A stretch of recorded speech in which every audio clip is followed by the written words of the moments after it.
Some are saying this is the nastiest woman ever. And the state could lose. Get out of my fucking shot. Do you think you need any of those 40% of California voters to win? And you're saying, no, you don't. No, I'm saying I'm going to try to win every vote I can. And what I'm saying to you is that... Well, to those voters. Okay, so you... I don't want to keep doing this. I'm going to call it. Keep in mind, she's running for governor of California. I kind of like her. Welcome back to the JP Reacts channel, my freedom-loving friend. This is where we help spread the light of truth and freedom because truth conquers. Now, is she the nastiest woman ever? By all accounts, yes. And she's one of the front runners of the Democrat candidates to become governor of California. Goodbye, Newsom. Enjoy your run for presidency. We're going to replace you with someone worse than you. So Katie Porter, she's recently gotten a lot of publicity, none of it positive. And some would say no publicity is bad publicity. And I would say that's definitely not true. So who knows if this will help her, hurt her, or if it'll make a difference. But she is said to be a frontrunner for governor of California. Now, there are some nasty clips of her. Yes, we're also going to see what she stands for. And also, I think even scarier than her being nasty to people is when she's level-headed and you hear what she actually thinks. That's scarier than anything. I'll show you that at the end. But first, let's start with some of Katie Porter's experiences on her resume. This, according to the New York Post. Representative Katie Porter scalded ex-husband's scalp with potatoes. This is what you want in a governor candidate, ladies and gentlemen. The former husband of Katie Porter said the California Democrat frequently abused him verbally and threw toys, books, and other objects at him during their marriage. This is what you do. Even pouring scalding hot mashed potatoes on his head during a fight, according to divorce records. Now, she probably shouldn't have done that. And also, let's be real, his self-defense skills, if he's getting harmed by mashed potatoes, are not that high. Like situational awareness coming at you with a pot of boiling hot mashed potatoes. I don't know. Maybe he's in a wheelchair and he couldn't get away. Otherwise, buddy, improve your self-defense. And Katie, probably don't do that anymore. That's a bad look. Some would say it's abusive. Matthew Hoffman, who filed for divorce from Porter in 2013. By the way, as we watch these clips that we're going to go through, divorce makes sense. This would be a hard woman to be married to. She's a hard woman to work for. We'll see some of those stats in a second. Matthew Hoffman said in a request for a restraining order dated April 30th of that year that he was routinely called a effing idiot and effing incompetent by his rage-prone spouse, who also shattered a glass coffee pot on their kitchen counter in March 2012 when she felt their house wasn't clean enough. That's a pretty stupid thing to do, because if your house isn't clean enough, shattering a glass coffee pot, it ain't going to make it cleaner. It's going to make an even better mess. But nonetheless, this is, you might call unhinged behavior, rageful behavior, well, some abusive behavior. And it all makes perfect sense when you see clips of Katie, because at least her behavior is consistent. It's nice that she's not just, whoa, she's raging. This never happens. But it's like, this is exactly what happens. This is very predictable with this lady. She'd be a great governor for California. Now, she sat down for an interview with CBS. This didn't go too well. The journalist was asking her typical questions. In fact, how typical were they? The journalist said, these are the questions I ask all the candidates. And Katie Porter absolutely freaked out. She shut down the interview. It's just poetry to watch. Oh, and by the way, if there's any question which one's which, Katie Porter, the rageful governor candidate, she's the linebacker-looking one. What do you say to the 40% of California voters who you'll need in order to win, who voted for Trump? How would I need them in order to win, man? I love it already. How would I need voters in order to win? Well, unless you think you're going to get 60% of the vote. Who's she laughing at? Staffers that hate her? You think you'll get 60%? Everybody who did not vote for Trump will vote for you. That's what you're saying. In a general election, yes. If it is me versus a Republican, I think that I will win the people who did not vote for Trump. What if it's you versus another Democrat? I don't intend that to be the case. I like that plan. What if it's you versus another Democrat, which could certainly be the case? All right, so I don't intend that to happen. That's great. Like, ask a Navy SEAL commanding officer, like, all right, here's the mission you've planned, but you haven't planned like security in this area. What if enemy forces come at you from that area? You're left vulnerable, wide open. All your men will die. And the commander's like, well, I don't intend for that to happen. So that's a sound strategy. How do you not intend that to be the case? Are you going to ask them not to run? No, I'm saying I'm going to build the support. I have the support already in terms of name recognition. And so I'm going to... Her name is very recognized now that all these clips have gone viral. She does have the name recognition now. do the very best I can to make sure that we get through this primary in a really strong position. But let me be clear with you. I represented Orange County. I represented a purple area. I have stood on my own 2 feet and won Republican votes before. By the way, just look at her. Look at her forehead. Can you see? Just look at the texture of her forehead. This, it's gritty. It's grainy. And like weirdly, the rest of her face is smooth. It's like, fuck, makeup person, maybe go up a little higher. But the texture of her linebacker weathered forehead is very congruent with her personality. That's not something every candidate in this race can say. If you're from a deep blue area, if you're from LA or you're from Oakland, you don't have an experience. But you just said you don't need those Trump voters. But you asked me if I needed them to win. So you don't I think feel you like need this them is to win. unnecessarily argumentative. What is your question? The question is the same thing I asked everybody, that this is being called the empowering voters to stop Trump's power grab. Every other candidate has answered this question. This is not Correct. And I said I support it. So, and the question is, what do you say to the 40% of voters who voted for Trump? Oh, I'm happy to say that. It's the do you need them to win part that I don't understand. I'm happy to answer the question as you have it written, and I'll answer it. And we've also asked the other candidates, do you think you need any of those 40% of California voters to win? And you're saying, no, you don't. No, I'm saying I'm going to try to win every vote I can. And what I'm saying to you is that... Well, to those voters, okay, so you... I don't want to keep doing this. I'm going to call it. Yeah, Thank you. You're above this. So, and there's a little bit more. She's probably watched all the Kamala interviews of Kamala running for president after Kamala really won the primary. Watching like Oprah interview her, and Oprah's throwing up these softball questions, no follow-ups. This lady asked her one follow-up question. She's like, this is too much. You're attacking me. You asked a follow-up question. This isn't how interviews go. Kamala paid Oprah over $1 million to interview her. Like, she's at an elite child blood drinking level. She controls everything. Sorry, Ms. Porter, you ain't there yet. This is an actual journalist. It's CBS, so not an actual journalist. But she's posing as an actual journalist. She's like, this is too much. I can't handle it. She asked a question and then an additional question. What are they trying to entrap me? I'm so hormonally balanced, I quit. That's the sign of a great leader. The first sign of adversity, quitting, throwing a temper tantrum. Another sign of a great leader is perceiving a question as adversity.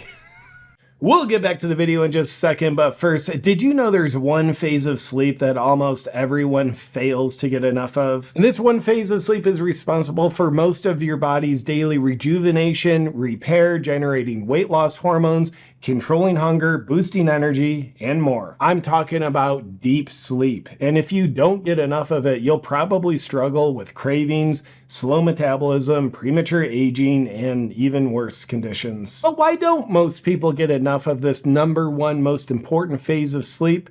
Well, a big reason is magnesium deficiency.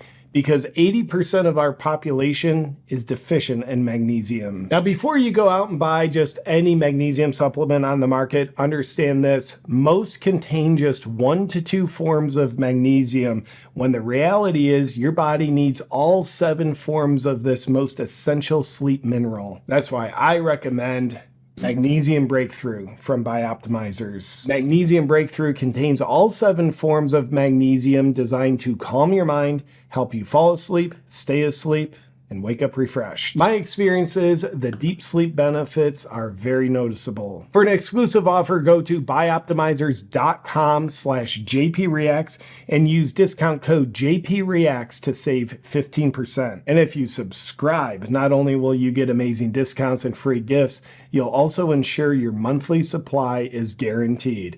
That's bioptimizers.com/JPReacts. Now back to the video.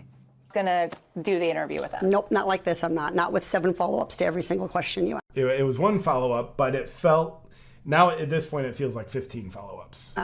Every other candidate has answered our follow-ups. I don't care. I want to have a pleasant, positive conversation in which you ask me about every issue on this. And she does bring a lot of positivity to the situation. Credit where credit is due. She wants a pleasant, positive conversation. So she's bringing all this positive energy. And she doesn't need to do that, but she's doing that, obviously, as you can see. And this journalist is just bringing all this negativity with a couple questions. Can you believe that? Like, journalists, could you bring a little positivity? You brought questions?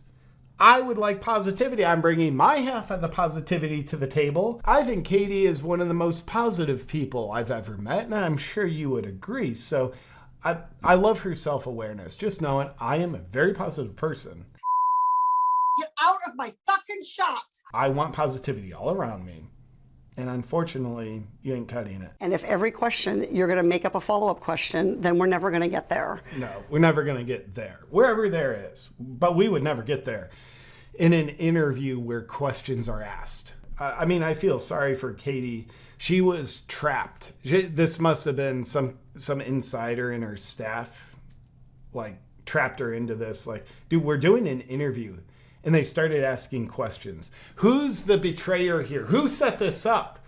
And we're just going to circle around. I am an investigative I have never reporter. had to do this before, ever. You've never had to have a conversation with to end a an reporter? interview. Okay, but every other candidate has done this. What part of I'm me? I'm running for governor because I'm a leader. And a great leader. We've already pointed some of those qualities out. I am going to make... So you're not going to answer questions from reporters?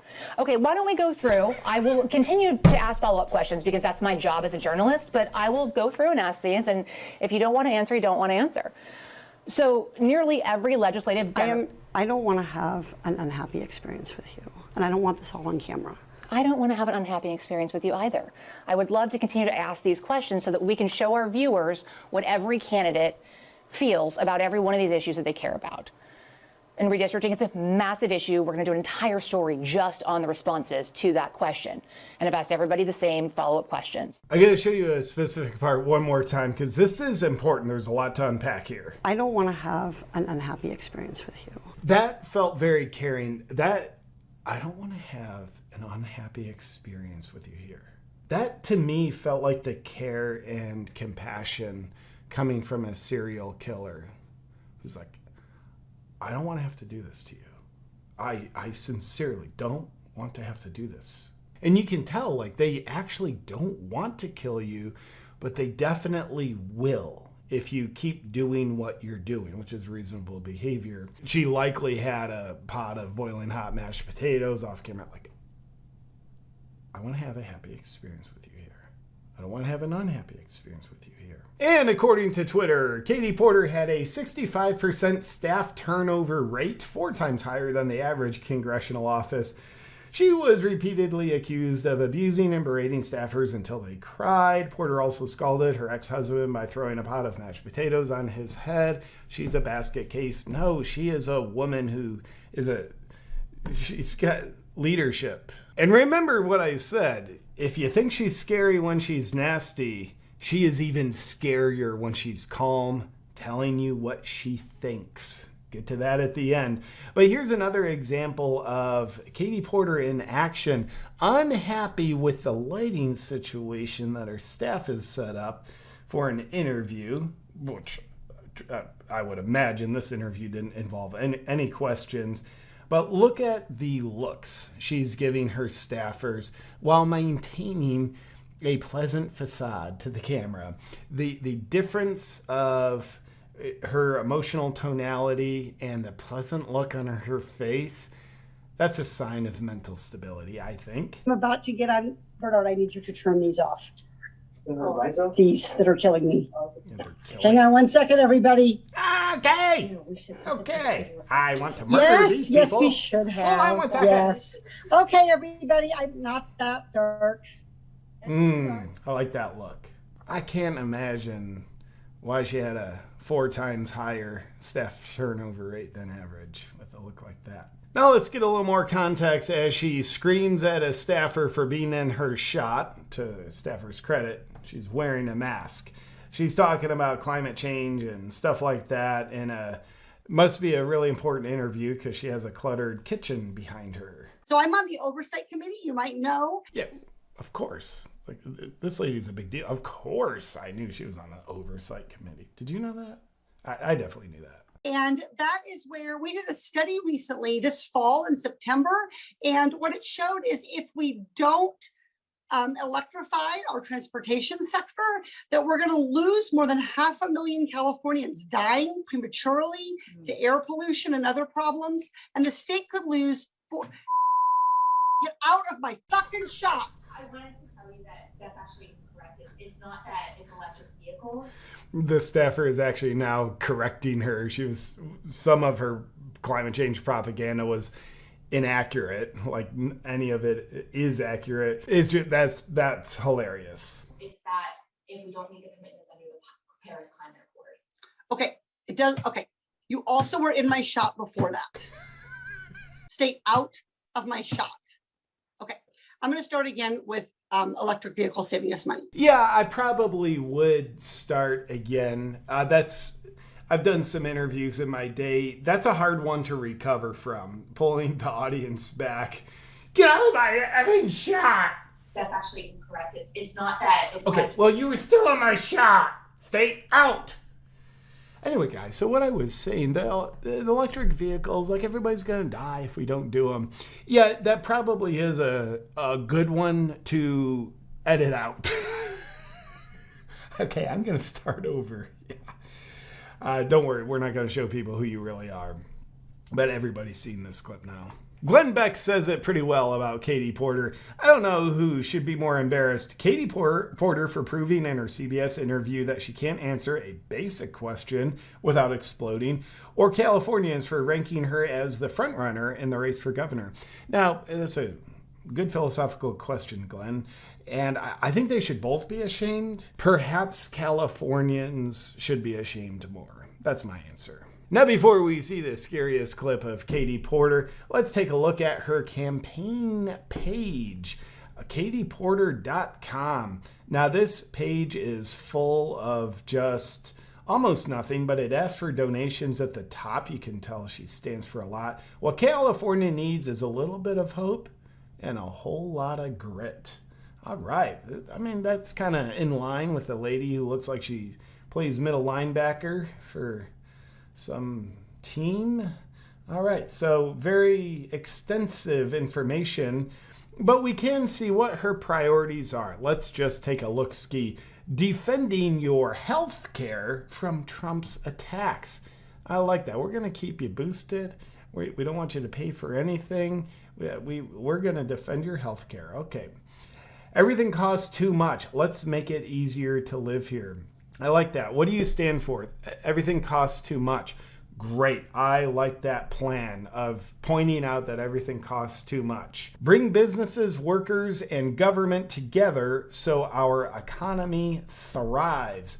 Translated, that is communism. Let's bring businesses, workers, and government together. A lot of people would say we just need more government and businesses. We need government taking over businesses, merging. Then you have communism. And I think that would do really well in California, but it gets better. It gets even more intellectual as we go. Build more housing and keep Californians off the streets. Great plan. A great plan. And I would say there's no need to have a plan for that plan to work. You just have that plan. We're going to build more housing and then people aren't going to be living on the streets of California. Cool. I would imagine most of the homeless problem is simply because there's not enough houses for them to live in. So you build the houses. In California, real estate, it's massively high. You can't get a cheap house for even $500,000. But let's just say, cool, you built a lot more housing. These houses are $500,000 a piece. Super cheap from California. Can't get this deal anywhere. But Katie Porter had these houses built because I'd imagine she's a construction worker. She's a real estate mogul like Donald Trump. Okay, we got all these houses. Homeless people. Here's some houses for you. They cost $500,000. Here they are. Oh, that didn't solve our homeless problem. It didn't change it at all. Well, I guess the plan didn't work, but we had the plan. I think we need to build more houses. Next priority, defend clean air laws and expand clean energy. This is important, ladies and gentlemen. This is a climate change enthusiast. Get her on a boat with Greta Thunberg. I'd say that'd look good for the campaign. I want to see this lady yelling at Greta. I just want to see them yelling back and forth. Greta's like, how dare you? And the lady's like, Greta. And then next priority, prepare for disasters like wildfires, earthquakes, and floods. There's probably some merit to that. Okay, remember how I said she's even scarier when she's not raging and you can hear what she actually thinks. Well, here's a clip of her that I'm sure she's delighted is going around where she's defending minor attracted people, essentially implying it's nonsense that we consider what they do to be crimes when what they do is simply have a specific identity. Take a look. This allegation of groomer and pedophile, it is alleging that a person is criminal somehow and engaged in criminal acts merely because of their identity, their sexual orientation, their gender identity. We gotta go through that one more time. Allegation of groomer and pedophile, it is alleged. First off, I like that it's allegation of groomer and pedophile. It's an allegation. Person is criminal somehow. How is that criminal? I mean, it is. They're saying it is somehow. I don't see it. How is this criminal? Huh? Could someone please inform me? And engaged in criminal acts merely because of their identity. Well, Katie, there is an issue there. Engaging in criminal acts merely because of their identity. Well, no, they're not a criminal because of what they say their identity is. The criminalness comes from their behavior, what you call the acts. Your act is different than your identity. You could identify as a groomer. You can identify that all day long. That is not a crime. But if you do the act, if you do the behavior, that's in fact a major crime. Life in prison, death sentence, I'm up for either, if I'm being honest. Their sexual orientation, their gender identity. I like how she implies people who have gender identity things going on, that they're also doing grooming. I like statistically, there's something to it, but I like how she implies that herself. The scariest thing about this lady is what she thinks. The second scariest thing about this lady is her nasty, vicious behavior. And trust me, she does her best to act like a normal human being when the cameras are on, but she can't even hold it together for that. And you just imagine what this animal is like behind the scenes. Why does her staff quit 4 times more than anyone else's staff? I don't know. It's probably just because they don't appreciate a powerful woman like this. Let me know what you think about this animal in the comments below, and I'll look forward to seeing you on our next video. But until then, stay free.